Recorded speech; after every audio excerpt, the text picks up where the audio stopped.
firstly, hi and good afternoon. Thank you everyone for joining us today. For those of you who don't know me, my name is Mike Merrick. I run a business called Merrick Consulting, and we support clients across the food and ingredient sector, helping them to attract top performing talent into their businesses. I'm also joined by Darren Peck from DP Execs. Darren, if you'd give a bit of a brief introduction. Yeah, good afternoon, everyone. Thanks very much for joining us. As Mike said, my name's Darren Peck, and I'm the founder and owner of DP Execs. And we work with directors and CXOs in the technology space. And we really pride ourselves on helping businesses to make more profit, turnover, and increase the exit values by enhancing executives. So I think this is a great session for us and people that we've invited along today. And the main speaker today is going to be Jeremy. So Jeremy, I'd like to hand over to you, please. Thanks, Darren. Thanks, Mike. So hi, everyone. Let me briefly introduce myself, then we'll get cracking. So my name's Jeremy Lazarus. I spent 18 years as an accountant. I had all sorts of roles. The final finance role was finance director of Yo Sushi in 1998 to 99. I quit accountancy because it was far too exciting. And of course, I'm much more interested in people than numbers. And so I set up my own coaching business. And since that point, 1999, I've been coaching and training all sorts of people, big businesses, small businesses, public sector, private sector, and also I work with elite athletes as well.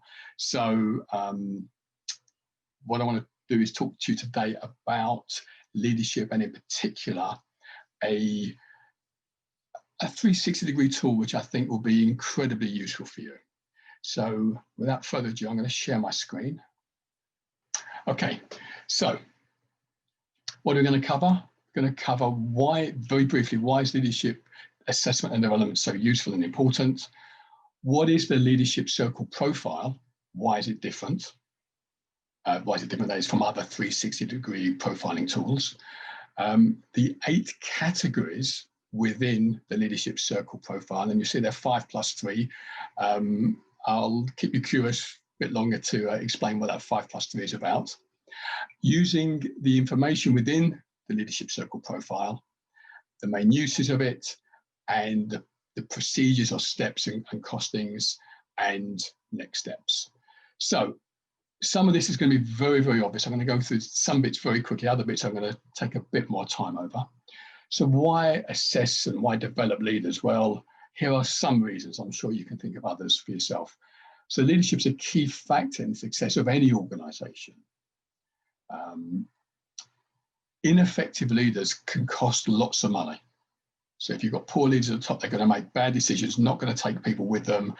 And it's painful for people involved, which ultimately costs money. And good leadership assessment can identify potential leaders and highlight development needs for existing and prospective leaders. Also, it encourages retention of good staff. So if people know there's a pathway, the leadership pathway, they'll be more likely, I think, to stay within an organization. In terms of the underpinning information and research for this particular talk, there's a book there you see. I've got my own copy here, I don't know if you can see it. It's called Mastering Leadership by Anderson and Adams. I'm not on commission for this book, by the way. And if you're interested in leadership, this is definitely a book to get. It's almost like a synthesis of most, if not all, of the main leadership theories that are available. And it pulls it all together in a model which I'm going to talk through as we go through today. So, yeah, Mastering Leadership by Anderson and Adams. So what is the leadership circle profile? It's a 360-degree leadership assessment stroke development tool. It's referred to as a universal model of leadership, incorporating numerous leadership theories. It can also be used to assess and develop the leadership culture within an organization and leadership teams. It can identify areas for development and, more importantly, how to do it. So what to focus on for a given leader, if he or she wants to develop themselves. And there's a strong correlation between the leadership circle profile and leadership effectiveness and business performance. So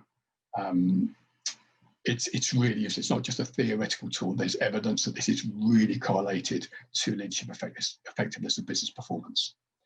Why is it different from other 360-degree tools and assessment tools? Well, firstly, it's solely for leaders. And by the way, I'm assuming that people watching know what 360-degree assessment is. It's for, it's someone gets assessed by their people above them, below them, and their peers. So it's an all-round. So this one is solely for leaders. So it looks at leadership competencies, not just generic behaviors, as many 360-degree tools look at. It assesses three, now a bit of jargon, I'll go into this in more detail later, 3 reactive tendencies. So these are tendencies that leaders display that are not useful in the long term. Most 360-degree feedback tools focus on the desired competencies or traits. And of course, those are covered, the 5 creative competencies. One of the things that makes this tool different is it also identifies the behaviors and the attitudes and responses that are not helpful, the reactive. And you'll see in brackets there, the 11 plus 18 subcategories. So there are 11 subcategories of the reactive and 18 subcategories of the creative. And again, this will become clearer when I show you the actual the model a bit later. What it does, it compares the scores of an individual. So Mike, I'm going to use you as an example. If you were to do this, your scores would be compared to a global database of over 100,000 leaders. And one of the key things within that is that it converts the raw scores into percentages. So for example, if one of the competencies were communication skills, for example, if you score 4 out of 5, is that a good score? Well, if everyone else scores 3.5 out of 5, yes, then 4 is good. But if everyone else scores 4.5, then the score's not so good. So what this tool does is it converts the raw scores into percentages compared to the 100,000 plus leaders globally. And it gives some overall effective leadership effectiveness scores. So you get scores 0 to 100, how effective you are as a leader, which, could be challenging if you get a score that's, 5, 10, 15%. At least you know, though. At least you know, and this model gives you something you can do about it. Other reasons why it's different from other assessment tools, as I mentioned earlier, it correlates to leadership effectiveness and business performance. And there's a very extensive guide to assist people who are coaching and developing the individual leaders. So Mike, I've used you as an example. If I were to be coaching you, there's a guide that will help me to really focus in on the key points that would make you an even more effective leader. Okay. Jeremy, can I just jump in? We've got a question that's come in here.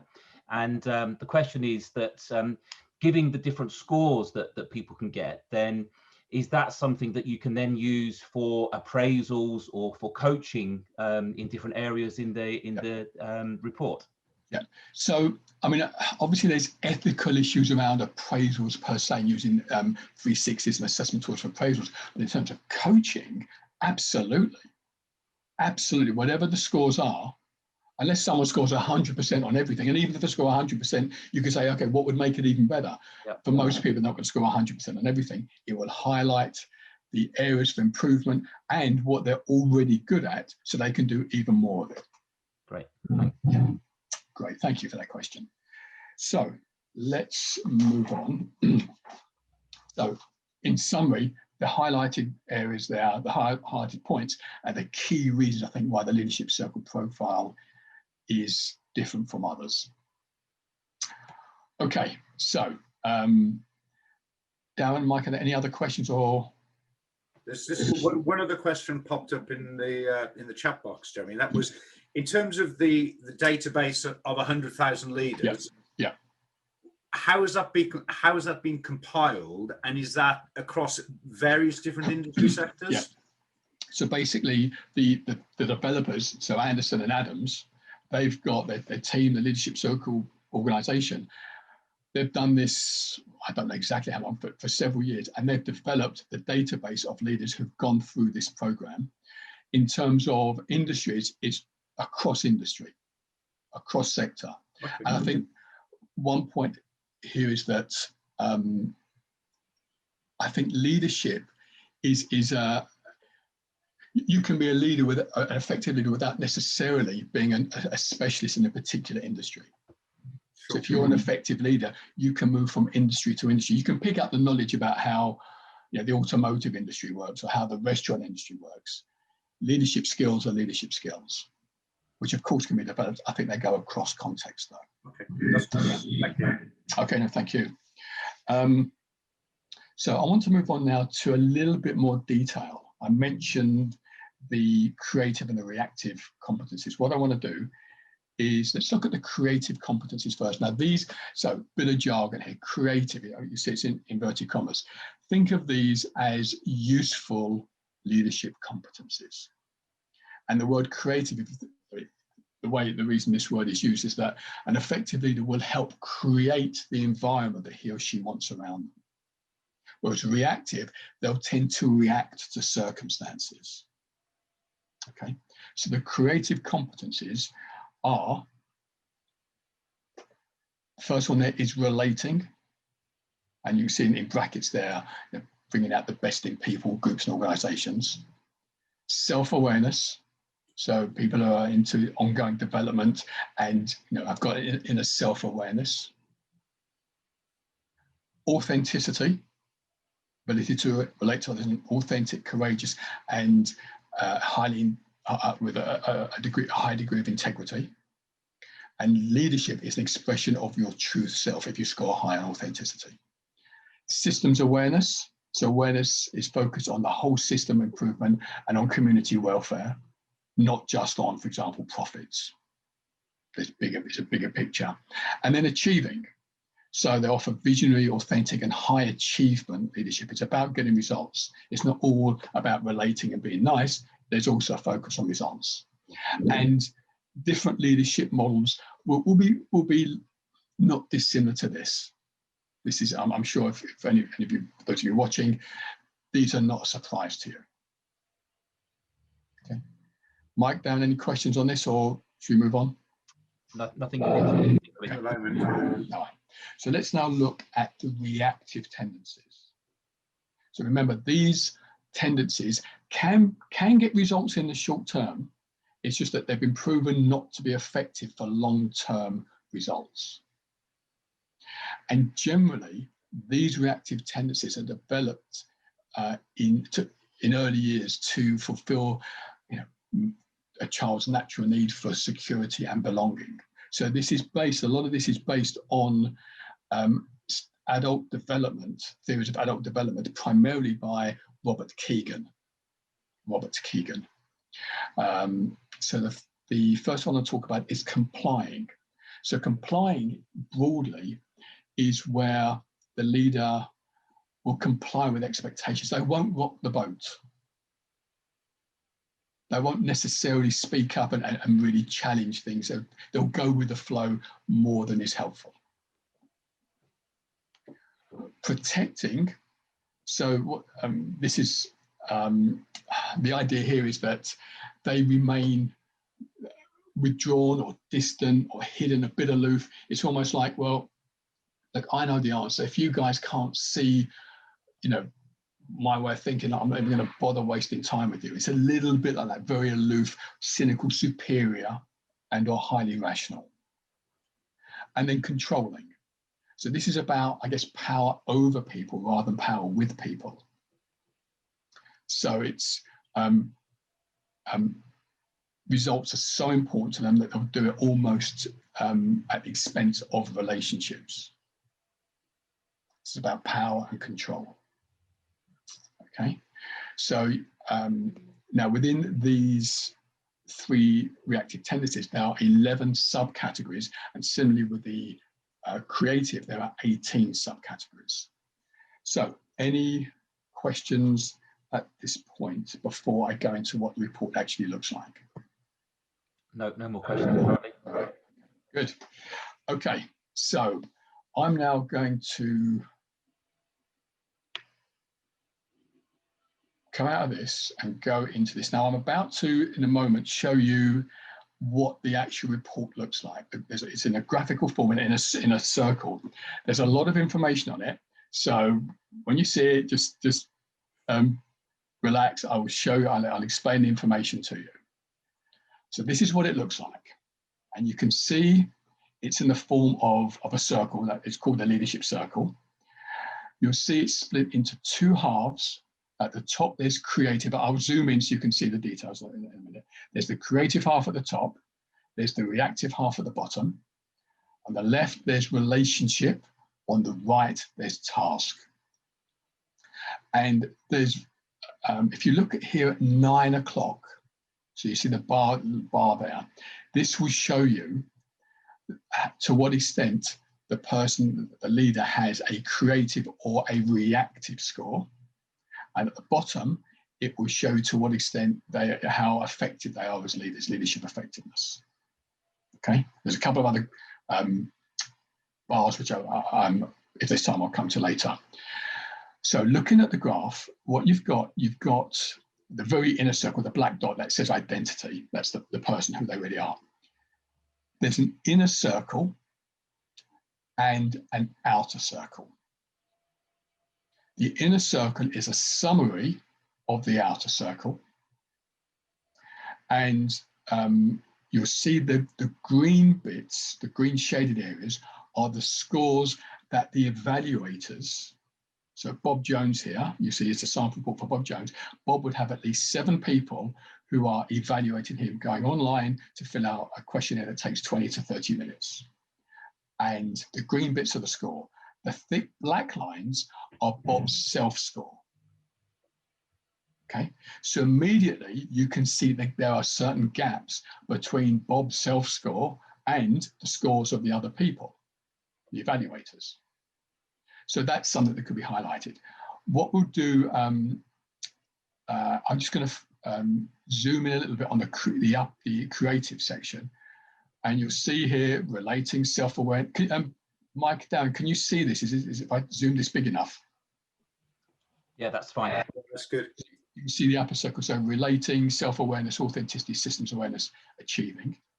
And then on the outside, there are subsections. So for example, with relating, I'm not going to go through all these, but you can see there are 5 subcomponents that go into relating. For self-awareness, there are 4 subcomponents, etc., etc. And you'll also see, let me just make it even bigger. You can see the numbers there, 10, 20, 30, 40, 50, etc. Those are the percentages. So if we just take, let's just take the top segment here, authenticity. You can see if you look in the bottom, I'm just going to scroll this up slightly. So in the inner circle, the score is about 24 to 25%. And that's made up of courageous authenticity, which is 30%. In other words, 70% of leaders score higher in courageous authenticity. With integrity, the score is 20, therefore 80% of leaders score higher. Okay, so this is what I meant when it says it turns the raw scores into percentages compared to other global leaders.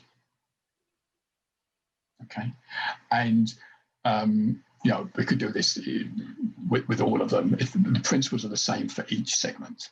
I'm just going to make this smaller. I'm going to scroll down to the bottom, the reactive half, and you can see there complying, protecting, controlling, which is the categories I mentioned before. And we'll just take one of these. We'll take complying. There are 4 sub areas. There are 3 for protecting and 4 for controlling. And again, you can see that in the complying area, the scores are pretty high. The green areas are pretty high. So you'll see that shown in the summary in the inner circle. Similarly, the black scores, the scores in black, are fairly high as well. So if you just want to look at the summary, there's the inner circle. If you want the detail, there's the outer circle. And what this shows me, if I were coaching Bob Jones, what this shows me, firstly, his reactive creative score is only 30%. He thinks he's about 10%, others call him 30. And there are areas for him to work on. And looking at this, the bottom corner here, if I make it text slightly bigger, this area here, passive, is a very high score. And Darren, Mike, are you ready for a little bit more information? Can you cope with this? We can go. Well, then, All right. So I'm going to now show you another diagram, and what this is going to show, it's basically, you see it's similar to this, but it gives correlations to leadership effectiveness. And you can see here, this passive section of minus 0.66, that's the highest negative correlation. So if someone scores high on passive, that's going to have a significant impact on their leadership effectiveness. Whereas if they score high, let's say on, if you can see this on conservative at just around about 9 o'clock, it's minus 0.3, sorry, 0.03, it's almost insignificant. So knowing this as I do and having access to this, we've got 0.66, 0.55 for distance. Those are the two biggest negative correlations in reactive. Going back to Bob Jones, you can see passive and distance here. These are two that I'd want to work on with Bob. So as a coach, it gives me and him very, very clear feedback. We may not like the feedback, but the feedback's the feedback. Now, within this, so there's, I have access to a manual which would go into detail about each of these 29, but particularly, certainly passive and distance. So I could highlight the sort of behavioral tendencies that Bob would have, and I'd coach him around it. Now, I'm not going to go into details of how I'd coach him, but basically this gives a lot of information about how to coach someone. And just to say, it's not always about working on the areas for improvement. Sometimes it'll be working on the effect on the scores where people are scoring high on creative. So, for example, with Bob here, he scores high on mentoring and development around about sort of 9:30. Yeah. Well, we'd look at that and see how he could do even more of it to leverage on his strength. So, I know there's a lot of information here. Darren, Mike, any questions from you or any of the attendees? Yeah, there's a question here that's been put into the Q&As. Yeah. Is that can these scores be affected by persons' current experiences or things that are happening in their life currently that maybe catching them on a good or a bad day would come out as different results? Sure. So yes, I think obviously that can be a factor, and this is that's for the self score. So that could change, but when you've got it, remember there needs to be at least 7 people doing the evaluation. I would recommend 10 to 15. So once you've got 10 to 15 people, it's unlikely that they're all going to be having a bad day. Yes.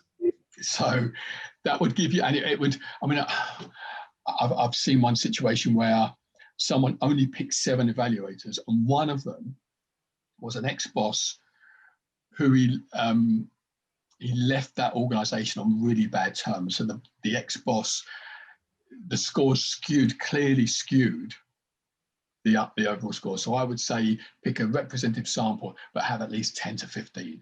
Okay. Yeah. And in terms of choosing evaluators, how does one go through that process? So there's I think 5 categories. There's boss and boss's boss. Yeah. Now those two are they're pretty obvious who that would be, I would suggest. There's peers, there's direct reports, and there's others. So I would talk with the individual person. Let's say Bob Jones here. I'd want him to pick a representative sample of people from each of those areas. And just to be clear, the responses are confidential, so you can't attribute any scores, with the exception, obviously, of boss and boss's boss, because there's only one boss, only one boss's boss. Sure. For the others, it's confidential. So yeah, pick a representative sample. there's no point picking all your mates who are going to give you good scores, because it's not real. I'm working at assuming people want to be adult here and really and get an honest reflection so they can improve and become even more effective. Mike, does that answer your question? Yeah, absolutely. Thank you. Great, thank you. So I'm going to stop. Actually, I'm going to go back to the PowerPoint. So from current slide.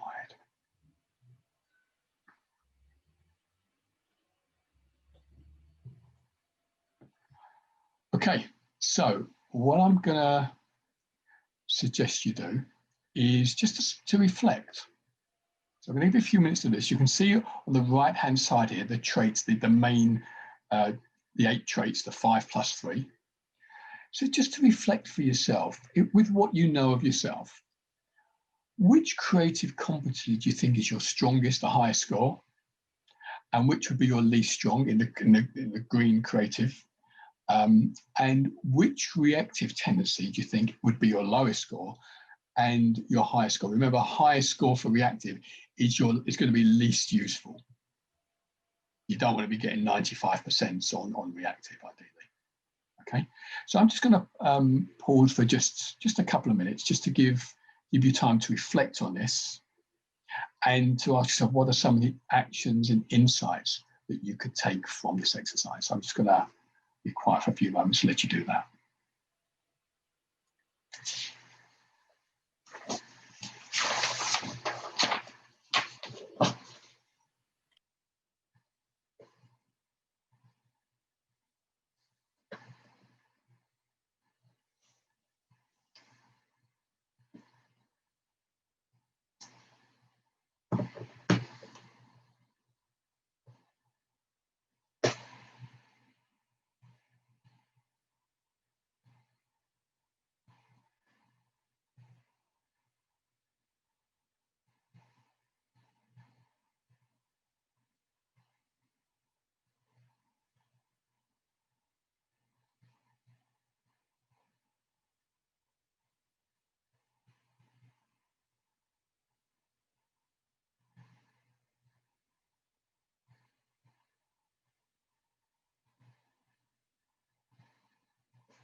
Just another couple of moments, folks, please.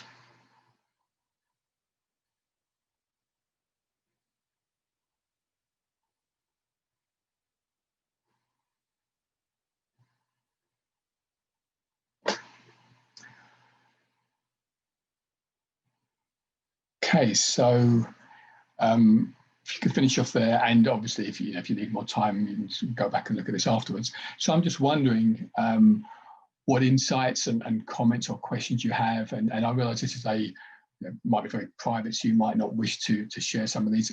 I do request that you reflect on this for yourself. Mike down, if there are any insights or comments that people are making, please let me know.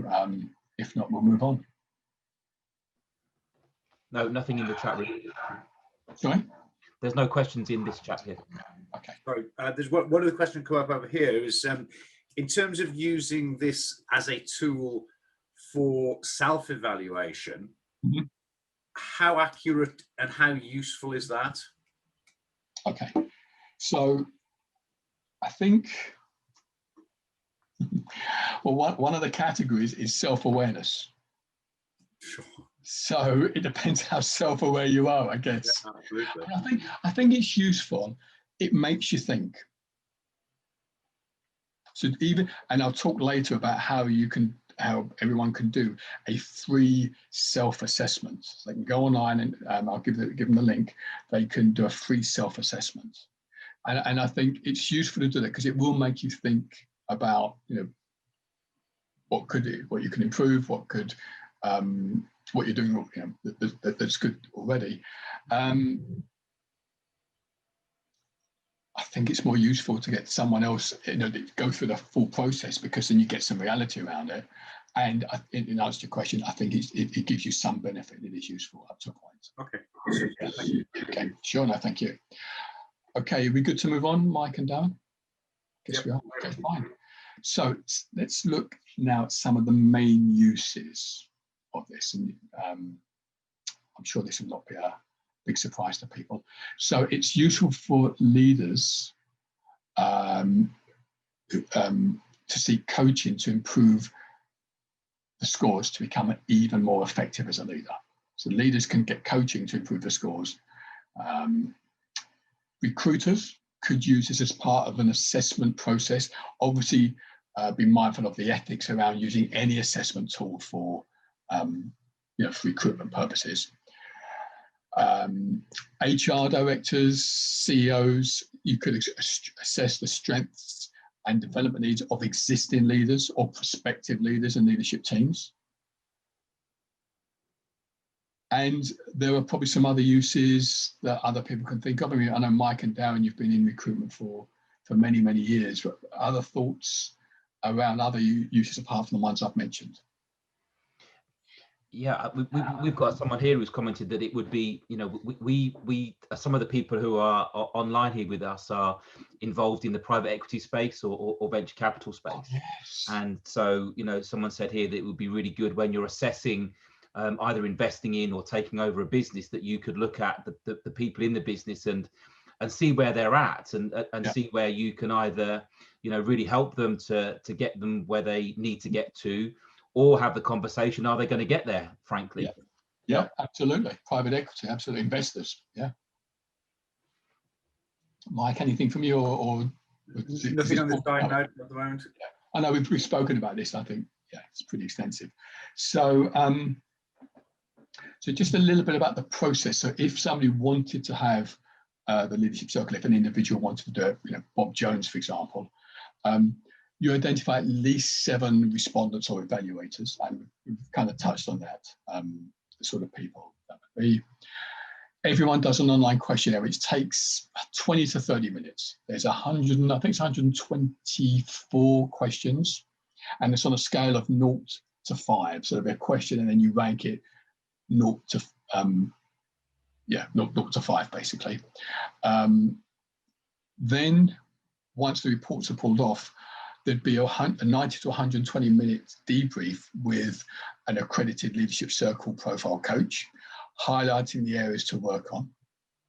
For example, where there are big gaps between the self-score and the evaluator score, where there are high reactive scores, especially where there's high correlations. Like, for example, I mentioned passive minus 0.66 or distance minus 0.55. Those are areas that you definitely want to look at. Low creative scores and high creative scores, actually, to build on the strengths. I know this is going to be recorded. Well, this is recorded. I just want to share a personal story. So I qualified in this in April 2019, and my score was 74%, which was a bit of a relief, because if I'm going to be a leadership coach, hopefully the scores will be reasonably okay.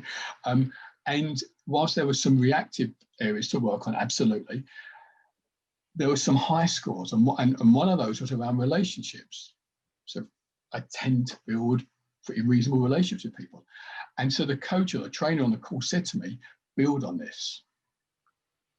Rather than necessarily focusing on the things you're not quite so good at, build on your strengths, work on your strengths. And all I can say is 2019 was my best financial year. And 2020, despite COVID, touch wood, is pretty good too. Now, maybe that's a coincidence, but I've made an effort to focus on my strengths. So there are different ways that the scores could be used, and the coach who takes you through this will help highlight these for you. There's optional follow-on coaching. So could have probably sort of 2 or 3 or 5 or 10. It depends on, that's to be negotiated by the individual leader and the coach. So, Mike, Darren, are there any questions on the process? So actually, just before Mike, sorry, Mike, someone's made a comment here rather than a question. Yeah. And it says you can't always be all things to all men. Sometimes it's important to know what your strengths are, Yeah. and get other people to help you manage a business or manage a team in areas where you're perhaps not so strong. I think that's a really great point. No, I totally agree. And again, this is the sort of thing that can be brought out as part of the coaching. So, for example, if mentoring and leadership, mentoring and development is one of your strengths, then leverage on that to help other people to fit, to develop, to fill in your inverted commas gaps. Yeah. Absolutely. So, yeah. And I think, it's, we look at it overall, we look at the score overall, and it's a discussion between the coach and the individual client about what he or she wants to work on. Yeah. Yeah. Thanks, Darren. Does that answer the point? Yeah, thank you. Great, thank you. Mike, was there something you were going to add? Yes, if you're doing a leadership assessment for an organization, Yeah. The reports that are produced, are they shared with the people in the organization who've asked for that to be done, as well as the individual as well? So I think with all of these kind of 360 and assessment tools, it's what's agreed up front. I think best practice is that it's shared. Well, okay. No, so I don't say, I'm not sure if I can say this definitively. I know for me, I would only share it with the individual unless he gave permission for other people to see it. If he was or she were happy for other people to see it, fine. It kind of goes against my personal grain to share this kind of information. And yeah, as I say, if there's permission from the evaluator, from Bob Jones, from the individual leader, I'm fine with that. Okay. I think it's important though that the people who see it understand what it means. So the risk of if I would have given you that circle 20 minutes or half an hour ago without explaining it, you wouldn't necessarily know what it meant. I've gone through a 3-day intense training on this, plus some follow-up. It's, if I just give it to you, you could jump to the wrong conclusions, which could be detrimental both to the individual and to the organisation. Oh, absolutely. Yeah. So, okay, so taking this forward. So in terms of costing, I started to talk about costing. So the initial package would, for the assessment tool, all the setup and everything, plus the up to 2 hours of debrief, that's up £1,500 plus that. Obviously, ongoing coaching is by agreement, depends on how many sessions, where it is, is it on Zoom, is it face-to-face, etc. If I mentioned there's a free self-assessment, so anyone can go on, I'll give you the website address, it's not my website, it's a Leadership Circle, anyone can go on and do the free self-assessment. Takes about 20 to 30 minutes, and you get the report, you get the graph, and you'd also get, I think, a 13, 14, 15 page sort of written report with all the numbers and any explanation as well. So you get quite an in-depth report. There's the link. If you go on to the leadershipcircle.com, you can search for it there. If you, I'm just going to sort of pause while people make note of it. And Jeremy, is it okay if we send this link out to the people that are online as well afterwards? Completely, yeah? Absolutely. Yeah. This is publicly available knowledge. So, absolutely. So what we'll do is we'll make sure that we email everybody online with that URL after the webinar. Yeah, absolutely. That's a good idea. Yeah. And just to say, so I checked. This was a link a couple of days ago. From time to time they change it, so I apologise if they change it. But it'll be on the leadershipcircle.com website. Right. We'll test it first, but we'll get it out to everybody. Okay. Thank you. Yeah. So I'm prepared to offer a free debrief for 3 people. So 3 people go online, do this self-assessment, and then send the information to me. I will spend half hour, 45 minutes with them, take it completely free of charge. If there's more than 3 people apply, I'll draw lots, unless Darren and Mike, you want to do it, but I'm happy for them to contact me directly. Okay. And we'll put a deadline. So in the email, Mike or Darren, can you put like a week's deadline from today? I'll leave it open. We'll do. Yeah.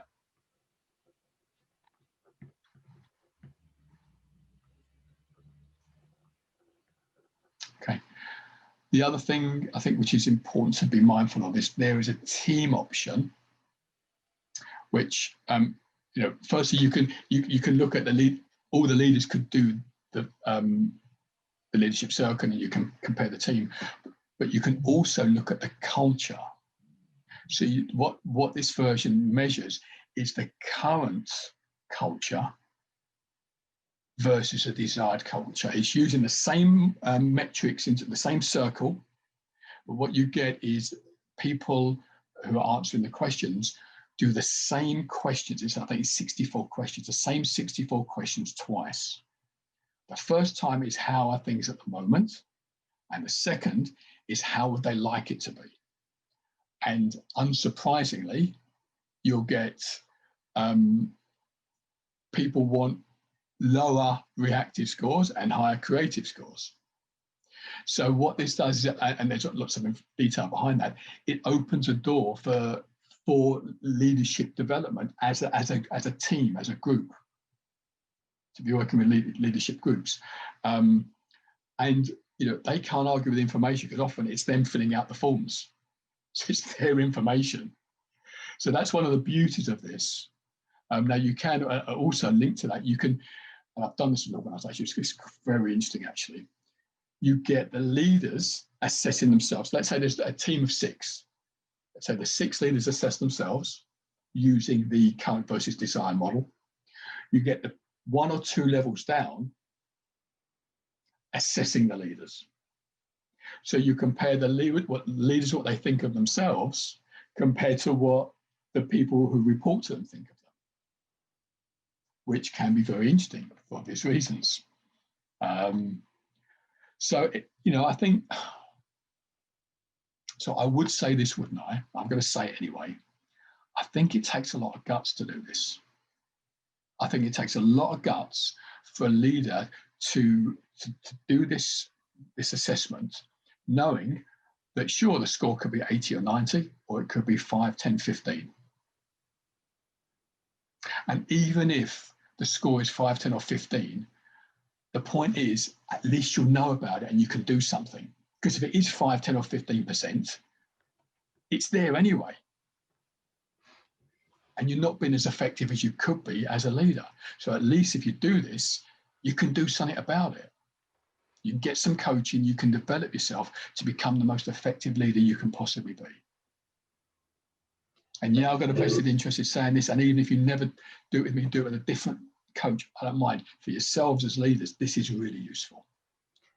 There's a comment here, Jeremy, where someone's put, that seems like a really brave thing to do. But if there are some positive changes, you could get massive buy-in from the organisation. Absolutely. It's all, yeah. There's someone goes from, if Bob Jones, right? If he goes from 30 to 65%, which is feasible in a year and a half of working at it, developing, that is great for the organisation because he's going to be a more effective leader. And for his own career prospects, even if the organisation, for whatever reason, is not right for him, he can take those new skills, that new awareness to a different organisation. And I know, Mike Dowan, your recruiters, my guess is that if you've got someone who's clearly working on him or herself as a leader and is really striving to be the best he or she can be, I guess that's got to be a positive. Is that, I mean, it's a huge positive. I think organisations always look at people who are trying to, from a leadership and the skills, continually improve themselves. If someone goes through this, it gives them a huge amount of information about themselves that, as you say, they can then start to work on. Exactly. And also, if someone's doing this and they've done it for themselves, then they can really show how they're different from the crowd, and where their key skills are and where I can really add value to your organisation. Exactly. Based on this information. Yeah, and look, it's not me saying it; it's my peers, it's my boss, it's my direct reports. So, yeah, I would say it, wouldn't I? And I stick with it. I think it's really helpful and useful. So, I'm sort of getting fairly close to the end I mean, there's my contact details. Are there any questions at this point, Mike, down from you, or anything you want to? I know Mike, Dan, we've spoken about this a little bit. Anything you want to ask or say or add in? I think no real questions. I think one thing that I've gleaned from this, and having worked in recruitment for many years and seen lots of different assessment tools, I think this is by far the most in-depth tool. And I think it's not just this in-depth, but it can be utilized someone to help improve themselves and improve their career opportunities and prospects beyond where they currently are. Yeah. So I'm really grateful for you taking the time out today for this. It's been really great insight. Thank you. That's a pleasure. Thank you both for asking me. Yeah, and we've got a lot of comments in here that say thank you very much. Very informative, really interesting stuff, and really appreciate your time. So thanks very much from me as well, Jeremy. No, pleasure. Thanks everyone for watching as well. Thank you all. Firstly, thanks again to Jeremy, and also thanks to everyone who's taken the time out today to sit through a fascinating talk and the questions. Hopefully we've answered them all. And again, thank you, and thank you, Darren, for being here as well. Thanks. And just to add to that, what we'll do, as promised, we'll send a copy of this recording to everybody, and also the link that Jeremy spoke about. So we'll get that out to everybody in the next few days.